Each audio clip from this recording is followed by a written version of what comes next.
ഈ ദിവസം കണ്ണൂരിൽ നിന്ന് പറയുമ്പോൾ കൃത്യമായി പറഞ്ഞാൽ പിണറായിയിൽ നിന്ന് മുഖ്യമന്ത്രിയുടെ ചിരകാല സുഹൃത്ത് വാസു ടിക്കൊപ്പം നമ്മുടെ നിഖിൽ അളവൂർ കൂടി ചേരുന്നുണ്ട്. Nikhil, good morning. ഇന്ന് കണ്ണൂരുകാരെ സംബന്ധിച്ച്, കേരളീയരെ സംബന്ധിച്ച്, പ്രത്യേകിച്ച് പിണറായിക്കാരെയൊക്കെ സംബന്ധിച്ച് ഭയങ്കര സ്പെഷ്യൽ ഡേ ആണ്. മുഖ്യമന്ത്രിയുടെ പിറന്നാൾ ദിനമാണ് ഇന്ന്. ഒപ്പം നിഖിലിനൊപ്പമുള്ള ആളും അദ്ദേഹത്തിന് തന്നെ ഏറ്റവും അടുത്ത സുഹൃത്തുമാണ്. അപ്പോൾ ഈ ദിവസം നമുക്ക് തുടങ്ങാം. Good morning Sethu. ഏതായാലും നമ്മളിപ്പോൾ ഉള്ളത് സഖാവ് പിണറായിയിലാണ്. പിണറായിയുടെ ചെറുപ്പകാലം തൊട്ടുള്ള ഒരു സഖാവാണ് നമ്മുടെ കൂടെ ഉള്ളത്. വാസു KT എന്നാണ് പേര്. വാസുട്ട, നമസ്കാരം. നമസ്കാരം. പിണറായി സഖാവിൻ്റെ പിറന്നാളാണ്. എല്ലാവിധ ആശംസയും നേരുന്നു. എങ്ങനെയാണ് ശ്രീ പിണറായി വിജയനും താങ്കളും തമ്മിലുള്ള ഒരു ബന്ധം തുടങ്ങുന്നത്? അവിടെ നിന്ന് പറഞ്ഞു തുടങ്ങാം നമുക്ക്. അദ്ദേഹം വിദ്യാർത്ഥിയായിരിക്കുമ്പോൾ ഞാൻ വീടിത്തൊഴിലാളിയായിരുന്നു. 64-ന് ശേഷം പാർട്ടി പിളർന്ന തരം പിന്നെ സഖാവുമായിട്ട് ബന്ധപ്പെട്ട് അങ്ങനെ ഇന്നേ വരെ അദ്ദേഹത്തിൻ്റെ കൂടെ ഒപ്പം ഉണ്ട്. ഏത് സമയം അദ്ദേഹം ഇവിടെ നാട്ടിലുണ്ടാകുമ്പോൾ കൂടെ ഉണ്ടാകാറുണ്ട്. ഈ എങ്ങനെയാണ് ഇതിൻ്റെ ഒരു തുടക്കം എങ്ങനെയാണ് എന്ന് പറഞ്ഞു. അതിനപ്പുറത്തേക്ക് നിങ്ങൾ തമ്മിലുള്ള ബന്ധം കൂടുതൽ അടുത്തതാകുന്നത് എങ്ങനെയാണ്? പാർട്ടി തന്നെയാണോ നിങ്ങൾ രണ്ടുപേരെയും ഒന്നിച്ച് നിർത്തിയത്? പാർട്ടി തന്നെയാണ്. വിദ്യാർത്ഥി പ്രസ്ഥാനത്തിലൂടെയാണ് അദ്ദേഹം പിന്നെ KSFIൻ്റെ നേതാവായി ബ്രണ്ണൻ കോളേജിൽ പ്രവർത്തിക്കുമ്പോൾ അവിടം വെച്ചിട്ടാണ് നമ്മൾ ബന്ധം ആദ്യം തുടങ്ങുന്നതെന്ന് പറഞ്ഞാൽ കോളേജ് യൂണിയൻ തിരഞ്ഞെടുപ്പിൽ അവിടെ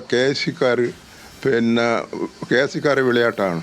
അപ്പോൾ അതിനെല്ലാം ചെറുത്ത് തോൽപ്പിക്കാൻ മൂപ്പറാണ് മുൻകൈ എടുക്കാറുള്ളത്. നമ്മളെ മുൻമന്ത്രി AK ബാലൻ, അതുപോലെ തന്നെ CP അബൂബക്കർ, പിന്നെ PV രാഘവൻ എന്നെല്ലാം പറഞ്ഞ ഇവരാണ് അന്ന് നേതൃനിരയിൽ ഉണ്ടായിരുന്ന സഖാക്കൾ. അപ്പോൾ അവിടെ പ്രവർത്തിക്കാൻ പിന്നെ ഇവർക്ക് പിന്നെ വേണ്ടത്ര കഴിയാറില്ല. KSCക്കാർ ഗുണ്ടാവിളിയാട്ട. അപ്പോൾ അങ്ങനെ ആയിരിക്കുമ്പോൾ നമ്മൾ വീടിത്തൊഴിലാളികൾ ഈ ചെറുക്കുനി എന്ന് പറഞ്ഞ ടൗണുണ്ട്, അബൂച്ചാത്ത് കുട്ടി മന്ദിരം. അവിടെ പിന്നെ ഞങ്ങളെല്ലാം കൂടി സംഘടിക്കും. ഇവിടെയുള്ള വീടിത്തൊഴിലാളികളും അവിടെയുള്ള വീടിത്തൊഴിലാളികളും അങ്ങനെ പിന്നെ ബ്രണ്ണൻ കോളേജിൽ പിന്നെ എന്തെങ്കിലും ആവശ്യം വരുമ്പോൾ ഞങ്ങളെ ജാതിയായിട്ട് അങ്ങോട്ട് പോവുകയും അങ്ങനെ ഒരു സംരക്ഷണവും കരുത്ത് നൽകലായിരുന്നു. അവിടെ തുടങ്ങിയ ബന്ധമാണ്. അതെ, അവിടെ തുടങ്ങിയ ബന്ധമാണ്. എങ്ങനെയാണ് പിണറായി എന്ന രാഷ്ട്രീയക്കാരനെയും ഒപ്പം ഏറ്റവും അടുത്തറിയുന്ന ഒരാളെന്ന നിലയിൽ, ഒരു സുഹൃത്ത് എന്ന നിലയിലും ഈ രണ്ട് കാര്യങ്ങളിലും നോക്കിക്കാണുമ്പോൾ എങ്ങനെയാണ് തോന്നുന്നത്? എങ്ങനെയാണെന്ന് പറഞ്ഞാൽ രാഷ്ട്രീയക്കാരെന്ന് പറഞ്ഞാൽ ദൃഢനിശ്ചയത്തോടു കൂടിയുള്ള പ്രവർത്തനമാണ് എല്ലാ കാലത്തും ഉണ്ടായത്. അദ്ദേഹം പറഞ്ഞ വാക്കായിരിക്കും, പിന്നെ സമയം കണക്കായിരിക്കും. അങ്ങനെ ആണ് അദ്ദേഹത്തിൻ്റെ പ്രവർത്തന രീതി. ഇന്നും അതേ രൂപത്തിലുള്ള ഇതാണ്. ഒരുപക്ഷെ മുഖ്യമന്ത്രിയുടെ പരിപാടികൾ കാണാൻ പോയാൽ 5 മണി എന്ന് പറഞ്ഞാൽ 5 മണിക്ക് അവിടെ എത്തിയിരിക്കും. അത് തുടക്കം തൊട്ടേ ഉള്ളതാണ്. അത് ഇപ്പോഴും പാലിക്കുന്നുണ്ട്. ഓർമ്മിച്ചെടുക്കാൻ പറ്റിയ എന്തെങ്കിലും നിങ്ങളുടെ ചെറുപ്പത്തിലുള്ള അല്ലെങ്കിൽ ആ ബന്ധങ്ങൾക്കിടയിലുള്ള ഓർമ്മകളൊക്കെ പറയാനുണ്ടോ? പെട്ടെന്ന് ഓർമ്മയിലേക്ക് വരുന്ന എന്തെങ്കിലുമൊക്കെ ഉണ്ടോ? പെട്ടെന്ന് ഓർമ്മയിലേക്ക് വരുന്നത്, ഞങ്ങൾ ഈ തലശ്ശേരിയിൽ ഒരു കാലത്ത് ഈ പിന്നെ കോൺഗ്രസ്സുകാർ വിളയാട്ടാണ്, തലശ്ശേരി ടൗണും പരിസരവും. അങ്ങനെ ഒരു സമയത്ത് പിന്നെ അരിയാക്കണ്ടി അച്യുതൻ, പിന്നെ TC ഉമ്മർ, അങ്ങനെയുള്ള കൂട്ടം പിണറായിൻ്റെ നേതൃത്വത്തിൽ ആടെയുള്ള ഈ ശക്തികളെ ഇവരെ ഉന്മൂലനം ചെയ്യേണ്ട നിലയിൽ പിന്നെ ആലോചിച്ചു. അങ്ങനെ അവർ പിന്നെ ആടെ മത്സ്യ മാർക്കറ്റിലെല്ലാം അവരെ വിളയാട്ടം ആയിരിക്കും. മത്സ്യം വാരി കൊണ്ടുപോവുക, എടുക്കുക, പോവുക, വരിക. അങ്ങനെ അതിനെല്ലാം ചെറുത്ത് തോൽപ്പിച്ച് അവിടെ ഒരു നല്ലൊരു അന്തരീക്ഷത്തിൽ പാർട്ടി എന്നുള്ള നിലയിൽ തലശ്ശേരി ടൗണിലും പരിസരവും പ്രവർത്തനം തുടങ്ങി. അങ്ങനെ മൂപ്പർ പിന്നെ മണ്ഡലം സെക്രട്ടറിയായി. അങ്ങനെ പല രൂപത്തിലും അങ്ങനെ വളർന്ന് അങ്ങനെ ഇങ്ങോട്ട് പോകുന്നു.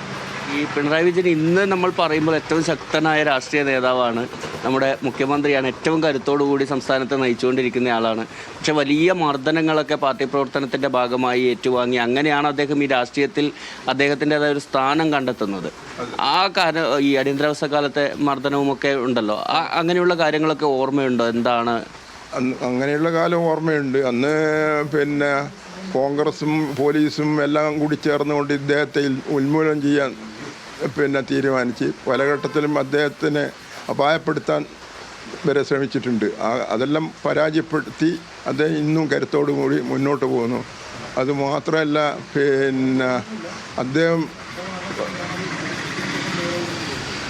അദ്ദേഹത്തെ അന്ന് അടിയന്തരാവസ്ഥയിൽ കൂത്തുപറമ്പ് പോലീസ് സ്റ്റേഷനിൽ വെച്ചിട്ട് 12ഓളം പോലീസുകാർ അദ്ദേഹത്തെ മർദ്ദിച്ചിരുന്ന അദ്ദേഹത്തിൻ്റെ ശരീരത്തിൻ്റെ കാലിൻ്റെ മുട്ടിൻ്റെ കീഴ് മാത്രം അവർക്ക് തൊടാൻ പറ്റിയില്ല. ബാക്കിയെല്ലാം അദ്ദേഹം കരുത്തോടു കൂടി അങ്ങനെയല്ല നേരിട്ട് അവർക്കൊന്നും മുട്ടിൻ്റെ കീഴ് അല്ലാതെ മേലോട്ട് ഒന്നും ചെയ്യാൻ പറ്റിയില്ല. അദ്ദേഹത്തിൻ്റെ ആ മെഴിവഴക്കാണ് അതിൻ്റെ ഇത്.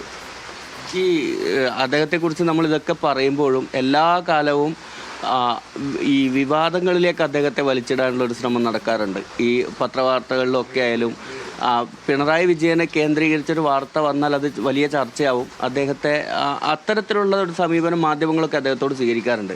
അപ്പോൾ വാർത്തകളൊക്കെ കാണുന്ന ഒരാളായിരിക്കുമല്ലോ തീർച്ചയായും ഒരു രാഷ്ട്രീയത്തിൽ പ്രവർത്തിക്കുന്ന ആളെന്ന നിലയിൽ. അപ്പോഴൊക്കെ എന്താ തോന്നിയതെന്ന് പറഞ്ഞാൽ അദ്ദേഹത്തെ കുടുംബത്തെയും കടന്നാക്രമിച്ചിട്ട് പാർട്ടിയെ നശിപ്പിക്കുക, അദ്ദേഹത്തിൻ്റെ വ്യക്തിപരമായില്ല പാർട്ടീനെ നശിപ്പിക്കുക എന്നുള്ള അജണ്ടയാണ് അന്നേരമല്ല ഈ മാധ്യമങ്ങൾക്ക് ഉണ്ടായെന്ന് എനിക്ക് തോന്നുന്നത്. അപ്പോൾ ഇപ്പോഴും വിളിക്കാറൊക്കെ ഉണ്ടോ? എങ്ങനെയാണ്? ഇപ്പോഴും ആവശ്യത്തിന് വിളിക്കാറുണ്ട്, അങ്ങോട്ടും വിളിക്കാറുണ്ട്, ഇങ്ങോട്ടും വിളിക്കാറുണ്ട്. അദ്ദേഹം ഇന്നും നമ്മളെല്ലാം കരുതലോടുകൂടിയാണ് ഞങ്ങളോട് പെരുമാറുന്നത്. എന്തെങ്കിലും ആരോഗ്യ പ്രശ്നം ഉണ്ടെങ്കിൽ അതിനെല്ലാം അദ്ദേഹം അദ്ദേഹം ഒരു മാസത്തോളം കഴിഞ്ഞ് 5-6 മാസം മുന്നേ ഞാൻ ക്ലിപ്പ് ഹൗസിൽ പോയി താമസിച്ച് അവിടെ എൻ്റെ കാലിൻ്റെ മുട്ടിന് വേദനയായിട്ട്. ഏതായാലും അങ്ങനെ ഒരുപാട് ഓർമ്മകൾ പറയാനുണ്ട്. ഒരിക്കൽ കൂടി നമുക്ക് പിറന്നാൾ ആശംസകൾ അറിയിക്കാം അല്ലേ? ഒരിക്കൽ കൂടി പിറന്നാൾ ആശംസ ആയുരാരോഗ്യം നേർന്നുകൊണ്ട് നമുക്ക് സേതു, അതാണ് ഒരുപാട് ഓർമ്മകൾ അനുഭവങ്ങളൊക്കെ പറയാനുണ്ട്. സമയക്കുറവുണ്ട്. മാത്രമല്ല പിണറായി വിജയനെ കുറിച്ചാണ് പറഞ്ഞാലും തീരില്ല. അദ്ദേഹത്തിൻ്റെ നാട്ടുകാരനാണ്, ബാല്യകാല സുഹൃത്താണ്. ഓക്കെ നിഖിൽ, ശരി. അപ്പോൾ മുഖ്യമന്ത്രി പിണറായി വിജയന്റെ 80ാം പിറന്നാൾ ദിനമാണെന്ന്. അപ്പോൾ ഇത്രയും സമയം നമുക്ക് ഈ നിഖിലിനൊപ്പം പിണറായിയിൽ നിന്നും ചേർന്നത് മുഖ്യമന്ത്രിയുടെ ചിരകാല സുഹൃത്തായ വാസു ടി കെ ആയിരുന്നു.